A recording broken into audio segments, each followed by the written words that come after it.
Hello, and thank you for joining us for this Alpha News Report. I'm Julia Aaron. Minneapolis became ground zero for the Democratic presidential primary last week.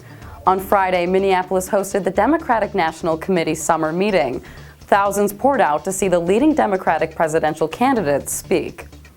Rhode Island Senator Lincoln Chafee spoke of a political history free of scandals and had this to say about Democrats and Republicans in 2016. And I do believe that 2016 is going to be a great year for Democrats. I do believe that because we are right on the key issues. We're right on income inequality. And the Republicans are all wrong. They turned surplus into deficits, and they like giving the rich more tax breaks. Former Secretary of State Hillary Clinton drew one of the larger crowds, speaking heavily on the need for more measures for income equality.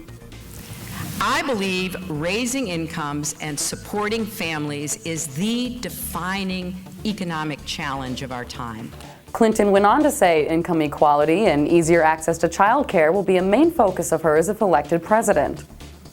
Maryland Governor Martin O'Malley focused on controversy over the lack of debates Democratic primary candidates are having this year.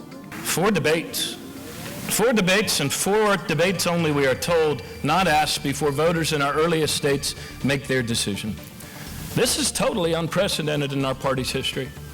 This sort of rigged process has never been attempted before. Vermont Senator Bernie Sanders drew a particularly enthusiastic crowd, speaking of free public college and increasing taxes on Wall Street. A number of Minnesota political figures spoke, including Senator Amy Klobuchar, former Minneapolis Mayor R.T. Rybeck, current Minneapolis Mayor Betsy Hodges, and Representatives Keith Ellison and Rick Nolan. Governor Mark Dayton also spoke to the crowd, addressing his plans for the state's surplus. We now have a $2 billion surplus, which we're investing in better education, transportation, and health care. Former Vice President Walter Mondale also made an appearance. The current Quinnipiac poll is showing Hillary Clinton currently leading among Democratic presidential contenders. The first Democratic presidential debate is set for October 13th in Las Vegas, Nevada. Subscribe to Alpha News to stay up to date on presidential politics and follow us on Facebook and Twitter. Thank you for joining us. I'm Julia Aaron with Alpha News.